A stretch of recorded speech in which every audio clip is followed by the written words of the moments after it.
सत्संगी प्रेमी ध्यान से सुने। साधना के बाद तुरंत सत्संग होगा, ये हमेशा ध्यान रखिए। सुबह और शाम प्रार्थना पाठ, इसके बाद सत्संग, इसके बाद आप अपनी अपनी सेवा में जाएंगे। ये नित्य की क्रिया होगी। इसी तरीके से नए साल की जो व्यवस्था बनाई गई है वो इसी आधार की होगी। सब प्रेमियों को ध्यान में रखना चाहिए हमको किस समय प्रार्थना पाठ में शामिल होना है, किस समय सिमरन ध्यान भजन पर बैठना है और किस समय सत्संग में शामिल शरीक होना। ये अपनी क्रिया समझ लो। इसी तरीके से अब ये सत्संग की प्रक्रिया प्रारंभ की जाएगी। नए साल में तमाम तरह के परिवर्तन किए जाएंगे और वो आपको समय से बता दिया जाएगा। अभी आगे जो कार्यक्रम होने जा रहा है उसमें सारी जानकारी आपको दे दी जाएगी कि नए वर्ष से कार्यक्रम की रूपरेखा कैसी बनेगी, किस तरह से आपको सत्संग में आना है, जाना है, रहना है और अपना परमार्थ बनाना है। ये सब जानकारी आपको मिल जाएगी। इसलिए मैं पहले से आगाह कर दूं तो धीरे धीरे आप उस कार्यक्रम तक अपनी पूरी तैयारी कर लें और लोगों को जानकारी दे दें कि पहले जैसी अब कोई क्रिया यहाँ नहीं होगी। पहले जैसा माहौल मैंने सब समाप्त कर दिया है, क्योंकि उस माहौल से आप बिगड़ गए हो, आप में सुधार नहीं आया। हमारी ये छूट थी, ढील थी कि चलो कभी ठीक हो जाओगे, अच्छी बात, लेकिन सब बिगड़ते चले जा रहे हैं। किसी में कोई मर्यादा नहीं है, कोई शिष्टाचार नहीं है, कोई सत्संग के वचन नहीं है, सेवा का भाव नहीं है। लिहाजा ये समाज को इस तरह जोड़ना कोई अच्छा काम नहीं था। अब मैं इसके लिए विशेष व्यवस्था तैयार कर रहा हूँ और धीरे धीरे ये जानकारी पूरे देश के सत्संग प्रेमियों को मालूम हो जाएगी कि अब नए वर्ष में क्या क्या परिवर्तन किया गया, सत्संग की महिमा क्या है, भजन की महिमा क्या है, ये सब सेवा और परमार्थ की महिमा क्या, ये सब जानकारी आपको मैं कई वर्षों से करा रहा हूँ, लेकिन इस पर किसी ने कोई तवज्जो, कोई ध्यान नहीं दिया। इसलिए मुझे अब वो नियम बना करके उसको सख्त करना पड़ा। तो आप बैठिए भजन पर और तत्काल अभी 1 घंटे का सत्संग रोज होगा, रोज सत्संग सुबह शाम होगा, ताकि तुम्हारा मन मोटा न हो। जो वचन भूल गए हो फिर से याद कर लो तो तुम्हारा कुछ लक्ष्य निर्धारित हो जाए और जीवन को तुम्हारा ठीक हो जाए। नहीं ऐसे तुम कुछ नहीं पाओगे, खाली आए खाली लौट जाओगे। जय गुरुदेव नाम प्रभु का। जय गुरुदेव नाम प्रभु का। सब लोग तत्काल बैठो साधना पर। धीरे धीरे अभी 1 घंटे के बाद फिर सत्संग का समय हो जाएगा। आपको ये तीनों चीज़ें यहाँ मिलेगी, सत्संग मिलेगा, सेवा मिलेगा और भजन मिलेगा। यही आश्रम की मर्यादा है, यही आश्रम का नियम है, लेकिन वो सब आपने ख़त्म कर रखे हैं क्योंकि हमारी छूट और ढील के कारण। इसलिए अब ऐसा कुछ नहीं होगा।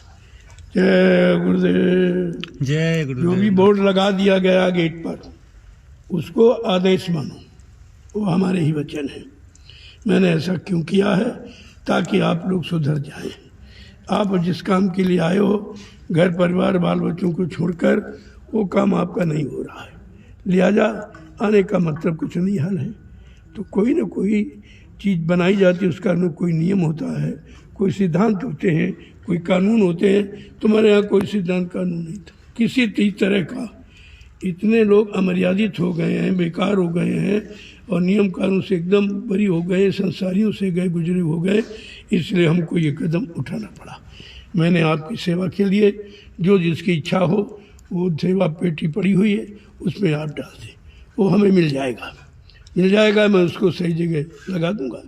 ये क्यों किया ये भी बता दूं कि कुछ सेवाएं हमारे तक नहीं आती थी, बड़ी बड़ी सेवाएं बीच में लोग गायब कर देते थे। हमने इसीलिए सेवा पेटी रखवा दिया है कि आप उसमें डालेंगे तो मेरे तक आ जाएगा और आपका सही जगह लग जाएगा। और वहीं मैंने महाप्रसाद बना के रख दिया है, आप ले लें, वही काम करेगा जो यहाँ करता है। ऐसा नहीं कोई अंतर उसमें, बल्कि उसमें लाभ ज़्यादा है क्योंकि आप आदेश में रहेंगे। आदेश में आदेश का पालन करते हुए प्रसाद को स्वीकार करेंगे उसको उससे आपको 10 गुना ज़्यादा लाभ मिलेगा। ऐसा मत समझो, जो व्यवस्था बनाई गई है वो आप लोगों के लाभ के लिए बनाई गई। अब तुम नहीं समझ पा रहे हो क्योंकि बहुत दिनों से तुम ऐसे बेकार घूम रहे थे, तुमको न मर्यादा कोई ज्ञान है, न प्रसाद की महिमा मालूम है, न आदेश मालूम, तो कोई लाभ तो आपको मिला नहीं। कितना समय आपका बेकार चला गया है, 1% भी किसी प्रेमी को लाभ नहीं मिला। अब बाद में कहोगे हम आश्रम जाते रहे, सत्संग जाते रहे, भजन करते, हमको कुछ मिले ही नहीं। तो ऐसे थोड़ी मिलेगा। जो नियम सिद्धांत बनाए गए हैं उसको आदेश समझ कर पालन करोगे तो आपको लाभ मिलेगा। जय गुरुदेव नाम प्रभु का। जय गुरुदेव नाम प्रभु का। तो ये सब व्यवस्थाएं जो बनी है वो प्रेमियों के लाभ के लिए बनाई। अभी समझ नहीं पा रहे हो तो तुमको थोड़ा खराब लग रहा, क्योंकि बार बार आना, बार बार जाना, ये कोई मतलब आदेश नहीं होता है, ये तो मनमानी होती। आदेश जब बुलाया जाए उसमें दया है, जब बुलाया जाता है तब दया मिलती है, और बुलाने पर आते हो तो तुम दया पाने के अधिकारी बन जाते हो। ऐसे तुम जिंदगी बिताते जाते रहो, कुछ नहीं मिलेगा। वो अपनी इच्छा से नहीं मिलता, वो देने वाली की इच्छा पर निर्भर। वो कैसे देगा, किस तरह से देगा, कैसे तुमको पकाएगा, सफाई करेगा, तुमको मतलब यानी सत्संगी बनाएगा, तुम्हारे अंदर सत्संग के भाव, सेवा के भाव पैदा करेगा। ऐसे थोड़ी कोई चीज़ मिलती। और नहीं तो जो आप अभी तक कर रहे हो कुछ मिला है, खाली हो। ऐसे खाली बने रहोगे तो आश्रम में आने का कोई मतलब नहीं है। ये हमेशा इसका ध्यान रखिए आप। आगे जो कार्यक्रम होने जा रहा महाशिवरात्रि का, महाशिवरात्रि के कार्यक्रम पर मैं सारी जानकारी लोगों को एक कानों तक पहुंचा दूंगा कि अब किस तरीके से उनको सत्संग में आना है, रहना है, किस तरह की मर्यादा का पालन करना है। कि वो जो पहले हो रहा था अब वो बिल्कुल बंद हो जाएगा, उसकी कोई आवश्यकता नहीं। वो करके हमने देख लिया है, आपको छूट देकर भी देख लिया, आपको प्रसाद खिलाकर भी देख लिया, लेकिन तुम्हारे में कोई परिवर्तन नहीं आया है, इसलिए हमको मजबूर होकर व्यवस्था बदलनी पड़ रही है। तो ये जो महाशिवरात्रि का कार्यक्रम होगा उसमें नवीनतम संदेश जो नए वर्ष से प्रारंभ किए जाएंगे सत्संगियों के लिए, प्रेमियों के लिए, भक्तों के लिए, वो आपको सब सुनने को मिल जाएगा और उसका प्रसारण हो जाएगा। हिंदुस्तान के सभी प्रेमियों को बता दिया जाएगा। तो ये कार्यक्रम एक अनोखा, एक परिवर्तन का कार्यक्रम, जो किस तरीके से नए साल में परिवर्तन किया जा रहा है वो सब जानकारी हम आपको इस कार्यक्रम में दे देंगे। अब धीरे धीरे आप काम करो। मेरा स्वास्थ्य बहुत खराब है, डॉक्टर ने मना किया है बोलने का, मिलने का, जुलने का, बाहर निकलने का, लेकिन फिर भी मैं कुछ न कुछ रूप लेकर आपके कान तक आवाज़ पहुंचाई देता हूँ। जय गुरुदेव नाम प्रभु का। जय गुरुदेव नाम प्रभु का। जो लाभ मिलने में था उससे 1000 गुना लाभ आदेश पालन में। मिलने का मतलब कुछ नहीं, आदेश पालन ही मिलना है। आदेश पालन ही भक्ति है, आदेश पालन ही भजन है। आप ये सब भूल चुके हो। मिलने जुलने का काम को संसारी थोड़ी मिलने जुलने का है। तो संसार वाले मिलते जुलते हैं, आपसी बनी बातचीत करते, लेकिन ये तो अध्यात्म है। इसमें मिलना क्या है, इसमें आदेश है। आदेश सर्वोपरि। और आदेश की परिभाषा आप समझ नहीं पाए, तब हमको ये नियम बनाना पड़ा कि जब तक आदेश नहीं होगा, संदेश नहीं होगा, निर्देश नहीं होगा, तब तक कुछ मिलेगा नहीं। तो आप खाली अगर बैठे रहे तो बाद में दुनिया के लोग भी कहेंगे, परिवार के लोग कहेंगे इतने दिन से तुम वहाँ नैमिषारण्य जा रहे हो, सत्संग सुनने, तुम्हारे पास है कुछ नहीं, तुम्हारे पास लेने का तरीका नहीं, लिया नहीं जाता। लेने का भाव होना चाहिए। न कोई देता है, वो तो देने लेने वाला खुद ही ले लेता है। आदेश पालन करके वो खुद ही ले लेता है, उसको मांगने की ज़रूरत नहीं है। और वो कितनी दूर चला जाए उसको लाभ वहीं पर पहुंचा दिया जाएगा अगर आदेश पालन आप करते हो। संत मत में नज़दीकी ये दूरी कुछ नहीं, केवल वचनों को मानने के लिए। तो मान लीजिए आप कितनी दूर चले जाओ वहीं लाभ आपको मिल जाएगा, और मिल रहा लोगों को, ऐसा नहीं है। लेकिन तुम जब नियम पालन नहीं करते हो तो तुमको कुछ नहीं दिखाई दे रहा, और तुम ये भी समझ रहे हो कि यहाँ कुछ है ही नहीं। है तो सब कुछ, लेकिन तुम्हारे पास लेने का भाव नहीं है, तुम्हारे पास लेने का की युक्ति नहीं है। तुम लोग लेने के लिए कुछ करते ही नहीं हो। मनमानी तरीके से कोई चीज़ मिलती नहीं है, वो तो देने वाले के अनुसार मिलेगी। अगर देने वाला खुश है, तुम कहीं चले जाओ, कितनी दूर निकल जाओ, वहीं भेज देगा, और ऐसे कुछ नहीं होने वाला। इसलिए ये महाशिवरात्रि का जो कार्यक्रम है वो परिवर्तन का कार्यक्रम, कि नए सिरे से कैसे सत्संग को बदला जाए, ताकि लोगों के विचार बदल जाए, लोगों की नीयत बदल जाए, लोगों का भाव और भक्ति सब बदल जाए, और ताकि आपको कुछ मिलने लगे। नहीं तो घर के न घर के रहे न घाट के रहे, घर से भी छूट गए, परिवार भी छूट गए, और यहाँ से भी छूट गए, तो मतलब क्या हुआ? इतने दिनों से यही तो आप कर रहे हो, ये मैं देख रहा हूँ। तब मुझको ये मजबूरन आप सबके परमार्थी लाभ के लिए ये व्यवस्था बदलनी पड़ी। जय गुरुदेव नाम प्रभु का, जय गुरुदेव नाम प्रभु का, जय गुरुदेव नाम प्रभु का, जय गुरुदेव नाम प्रभु का। एक एक समय सारणी बना दी जाएगी।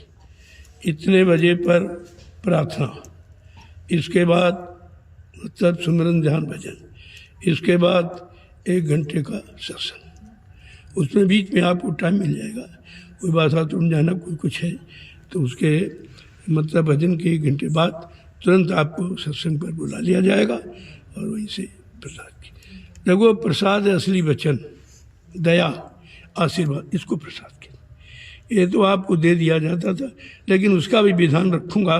महीने में 1 दिन, 1 दिन महीने में जो सत्संग थोड़ा सा वचन मतलब मैं नहीं आपके कान तक पहुँचाऊँगा, और प्रसाद वितरण भी करूँगा, लेकिन महीने में 1 दिन। वो शायद निश्चित हो गई है, हर महीने की पूर्णमासी को सत्संग होगा, उसमें प्रसाद दिया जाएगा, लाची दाना। उसको आप संभाल के रखिए, ये तुम्हारे काम आएगा। ये लड्डू फड्डू अतासे बतासे ये तो भूल भ्रम था, ये तो लोगों को एकत्र करने के लिए और बाल बच्चों के लिए रखा। प्रसाद का मतलब है लाची दाना, जो गले के नीचे न उतरे उसको प्रसाद कहते। वो तो आदेश पालन का नाम प्रसाद है। जो दिया दिया जो वही प्रसाद, जो दिया। अब ये सब झगड़ा करते, हमको लड्डू नहीं मिला, हमको ये नहीं मिला। हमने कहा अरे रुको रुको, सारी व्यवस्थाएं मैं स्थगित कर दूंगा, ये झगड़े सब खत्म हो जाएंगे, तुम्हारे अंदर प्रसाद का भाव पैदा हो जाएगा। अभी नहीं पैदा है, अभी तो तुम लड्डू के चक्कर में हो। लड्डू कोई पेट भरने के लिए थोड़ी यहाँ आए हो, कोई नाश्ता करने जलपान करने के लिए आए हो। अरे प्रसाद लेकर अपने मन की शुद्धिकरण करो, अपनी आत्मा की पकाई सफाई करो। इसके लिए प्रसाद वो महीने में 1 बार, 1 दिन पूर्णमासी सत्संग के बाद, इसके बाद नहीं। इसके बाद कोई प्रसाद सब कुछ। जब यहाँ से प्रेमी चलेगा तब इच्छानुकूल उसकी सेवाओं का कोई न कोई रूप में प्रसाद दे दिया जाएगा, आने पर नहीं, जाने पर। इस बात का बराबर ध्यान रखिए। धीरे धीरे सब यूट्यूब पर डाल दो, पूरे हिंदुस्तान के प्रेमियों को पता चल जाए कि सत्संग में क्या परिवर्तन हुआ, सत्संग किसे कहते हैं, सत्संगी किसे कहते हैं, सेवादार किसे कहते हैं, भक्त किसे कहते हैं। ये सब जानकारी मैं आपको अभी इस कार्यक्रम में दे दूँगा, जो महाशिवरात्रि का राष्ट्र कार्यक्रम होने जा रहा। इसमें सब ये जानकारी का ही कार्यक्रम, सब तरह तरह की जानकारियाँ। जो भूल चूक हो गई या आप भी कर रहे हो उसमें सुधार करो, नहीं तो खाली आए खाली लौट जाओगे। ना ये मानव जीवन मिलेगा, ना ये सत्संग मिलेगा, ना कोई महिमा, ना गुरु महाराज मिलेंगे, कुछ भी नहीं मिलेगा। आप बिल्कुल खाली रह जाओगे। इन बातों को ध्यान कर देकर मैंने व्यवस्था परिवर्तन की बात सोची है। बहुत दिनों से मैं छूट दे रहा हूँ आपको, अब सुधर जाएंगे, अब सुधर जाएंगे, अब जान जाओ। वो समझते रहे तो कुछ नहीं जानते, वाह वाह वाह, सब ऐसे ही हैं। और तुम इसी खाने पीने में समय गंवा दिया और आपको कुछ नहीं मिला। कितने दिनों में तो तुम्हारी भक्ति पूरी हो जाती, लेकिन कुछ नहीं हुआ। क्यों? कि तुम आदेश नहीं पालन कर, तुम मनमानी तरीके से रहना चाहते हो। इसलिए भाई, जिन प्रेमियों को मनमानी तरीके से रहना है वो आश्रम में नहीं रहेंगे, अपने घर जाओ, अपने बाल बच्चों में रहो, अपने बाल बच्चों की खिदमत सेवा के लिए खेती दुकान दफ्तर जिन व्यापार करो। तुम्हारे बस का सत्संग नहीं है और न तुम कर पाओगे। मैंने जो व्यवस्था बनाई 2 साल हो गए लगभग, कि भाई जो प्रेमी आवे वो अपनी व्यवस्था में आवे, ताकि किसी का बूझा न लगे, न भोजन का, न रहने का, ठहरने का, न कोई आधार सामान का। एक तो तुम इतना कुछ कर ही नहीं पाते हो, जो सामान का अदा कर दो। मैंने व्यवस्था बनाई, उसमें नाराज़गी पैदा करके लोग हट गए, बैठ गए। तो ऐसे तुम जीवन में कुछ नहीं पाओगे। यहाँ नाराज़गी का तो विषय ही नहीं, यहाँ तो परमार्थ है, सबके हित का विषय, कैसे तुम्हारा हित होगा, कैसे तुम्हारा भला होगा, कैसे तुम्हारा कल्याण होगा, पाप कर्मों से तुम्हारी निवृत्ति कैसे होगी, उसकी तैयारी यहाँ की जाती। लेकिन तुम इसके बारे में कुछ जानते नहीं हो, तुम उसका अर्थ उल्टा लगाते हो, तभी आप सब लोग इधर उधर हो गए। तो मैं ये सब उस कार्यक्रम में पूरी जानकारी दे दूंगा आपको। जय गुरुदेव नाम प्रभु का, जय गुरुदेव नाम प्रभु का, जय गुरुदेव नाम प्रभु का। जय गुरुदेव नाम प्रभु का। देखो, जो सत्संग की 3 विधाएं हैं, सत्संग, सेवा और भजन, इनका समय निर्धारित होगा। धीरे धीरे इतना सख्त हो जाएगा, अगर आप समय पर नहीं पहुंचोगे तो सत्संग स्थल के दरवाजे बंद हो जाए, फिर आपको अंदर प्रवेश नहीं होने दिया जाए। और वो भी आपके सिर पे टोपी, बदन में छतरी, कंधे पर झंडा, ये तुम्हारी पहचान, तुम्हारी मर्यादा है। अगर ये नहीं है तब भी आपको सत्संग में प्रवेश नहीं होने दिया जाएगा। दूसरी बात, आपके पास 4 मीटर मुंजामा ओढ़ने बिछाने का होना चाहिए, अपना थाली लोटा गिलास होना चाहिए और एक साथ में खुरपी होनी चाहिए। इतना सामान जब देख लिया जाएगा तब आपको सत्संग में प्रवेश होने दिया जाएगा। इसे कान खोल के सुन लीजिए और सब जगह इसको प्रसारित कर दो, डाल दो यूट्यूब पर, सब पहुंच जाए। ये सब अनिवार्य है। तुम्हारी कोई पहचाने नहीं, ऐसे घूम रहे हो, न तुम्हारे सिर पे टोपी है, न बदन में छतरी है, न कंधे पर झंडा है। जो तुम्हारी मर्यादा, जो तुम्हारी पहचान, किसी के पास तो है नहीं। ऐसे तुम कहीं या कोई एक्सीडेंट हो गया, कहीं कोई बात हो गई तो तुम्हारी मदद कौन करेगा? कौन जानेगा तुम कहाँ के कौन हो? तो कम से कम बड़े कोई भी साबित करो कि हम जय गुरुदेव में हैं। लोग तुमको जय गुरुदेव कहें, ये कितनी बड़ी बात है। जय गुरुदेव शब्द प्रभु के लिए है, तुमको देखकर लोग प्रभु की याद करें, इससे बड़ा क्या हो सकता है? लेकिन तुम्हारी समझ में अभी तो कुछ नहीं है। मैं 20 साल से ऐसे बोल रहा हूँ, कितनी परेशानी उठाई, कितना समय दिया है, लेकिन तुम्हारे किसी के अंदर एक भी बात, कोई भी सत्संगी अभी बना नहीं है। बार बार बीच बीच में मैं कहता था कि सत्संगी बनाए जा रहे हैं। क्या तुम उस लिस्ट में हो? ताकि तुम बनने की तैयारी में, तुम तो बिगड़ने की तैयारी में हो। इसलिए अब सारे विभागों में परिवर्तन करूँगा। कृषि विभाग है, गौशाला तो बहनों का है, वो तो रहेंगे, वो सेवा करेंगी, तो उनका है, करती रहेंगी, अच्छी बात है।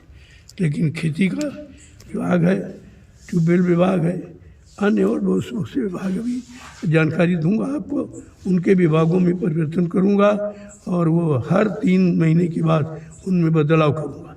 एक ही आदमी नहीं रहेगा यहाँ, और सब पर तुम्हारे पास 6 आश्रम हैं, वो सारे आश्रम तुम्हारे हैं और सब आश्रमों पर आपको मौका मिलेगा तो आश्रमों की जानकारी मिल जाएगी, किस आश्रम में क्या कमी है, क्या कैसे उसकी पूर्ति की जाए। इसलिए मैं ये परिवर्तनशील बन जाएगी तो हर प्रेमी की जिम्मेदारी हो जाएगी कि हमें भाई क्या करना। अभी तुमको ये नहीं मालूम करना क्या, करना तो मिट्टी डालोगे ढोने लगे, कर ये करो कर होने लगा, ऐसा नहीं। जिम्मेदारी के साथ हर आश्रम की जिम्मेदारी 5-5 लोगों में दी जाएगी।